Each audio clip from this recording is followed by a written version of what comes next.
Welcome back again to LA Car Accessories. So for today's video is we have this Mazda MX5 and we'll be installing our R30s dashcam.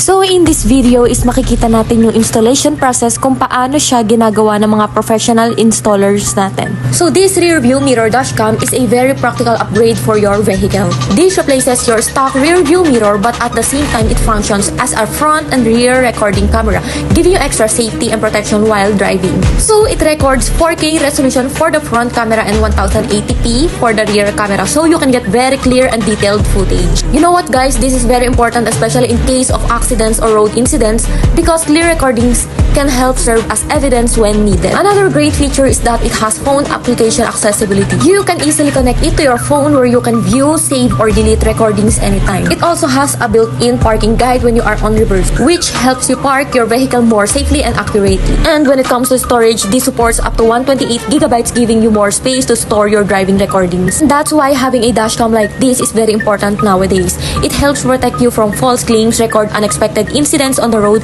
and gives you more peace of mind while driving. So if you want to upgrade your vehicle and have your accessories installed professionally, we are here to help. Just visit LA Car Accessories for more inquiries and let our team provide you with quality products and professional installation for you.